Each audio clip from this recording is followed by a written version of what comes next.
নমস্কার বন্ধুরা, চেটেপুটে চ্যানেলে আপনাদের সবাইকে স্বাগত। আমার আজকের রেসিপি হচ্ছে কালো জিরের ভর্তা। এই কালো জিরের ভর্তা কিন্তু আমাদের শরীরের জন্য খুব উপকারী, আর মুখের রুচি ফেরাতেও কিন্তু এর একেবারে কোনো তুলনা হয় না। এই কালো জিরের ভর্তা বানাবার জন্য আমার কি কি লাগছে চলুন সেটা আমি আপনাদের প্রথমে দেখিয়ে দিচ্ছি। এই কালো জিরের ভর্তা বানাবার জন্য আমি এখানে ছোট বাটির 1 বাটি কালো জিরে নিয়েছি। আপনারা যতটা বানাবেন ঠিক ততটা পরিমাণ কালো জিরেই নেবেন। কালো জিরেটাকে আগে ভালো করে ধুয়ে রোদে শুকিয়ে নেবেন, কারণ কালো জিরের মধ্যে অনেক রকম নোংরা থাকে।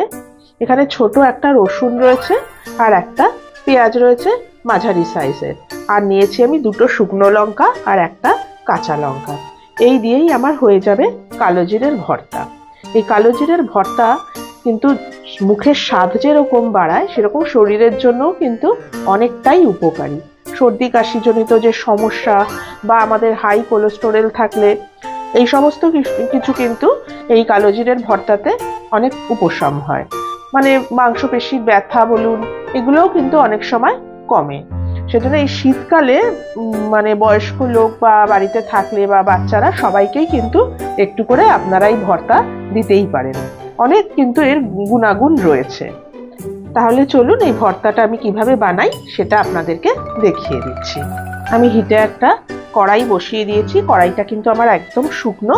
প্রথমে আমি এই শুকনো খোলায় কালো জিরাটাকে আমি ভেজে নেব।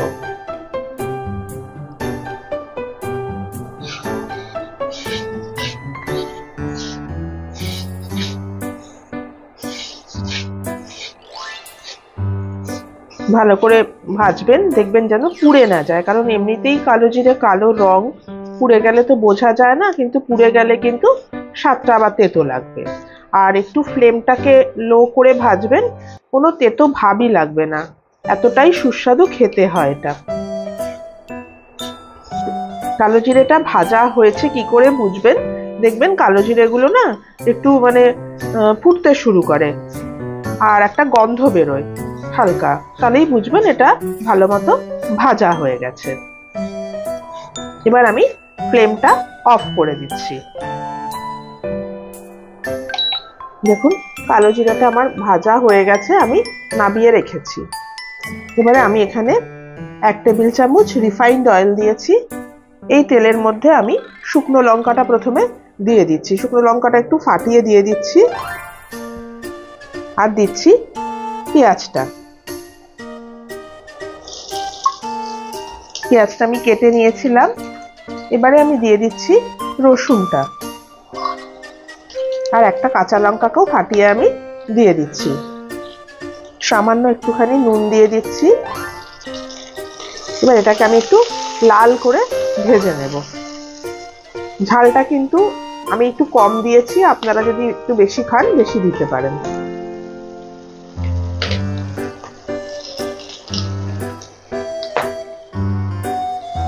ভাতের প্রথম পাতে কিন্তু এটা খেতে সব থেকে বেশি ভালো লাগবে। দেখবেন এটা বানিয়ে, আর এটা বানিয়ে ফ্রিজে রেখে দিতে পারবেন, 1 সপ্তাহ তো খুবই ভালো থাকে। দেখুন এটা আমার প্রায় ভাজাটা হয়ে এসছে, পেঁয়াজটা একদমই নরম হয়ে গেছে।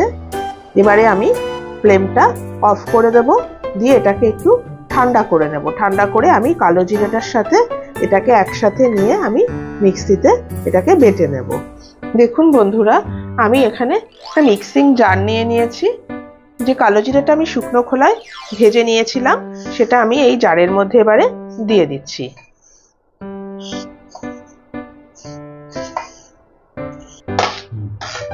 এবারে আমি দিয়ে দিচ্ছি যে পেঁয়াজটা, শুকনো লঙ্কা, রসুন এগুলো আমি ভাজলাম, সেগুলো আমি এখানে দিয়ে দিচ্ছি।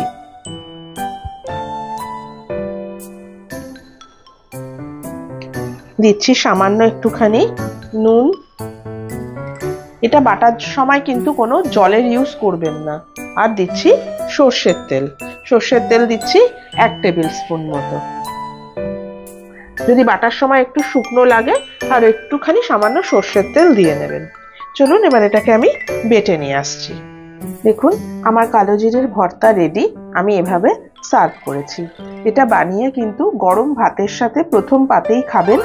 এটা খুবই সুস্বাদু, মুখে রুচিও ফেরাবে, আবার অনেক উপকারীও বটে।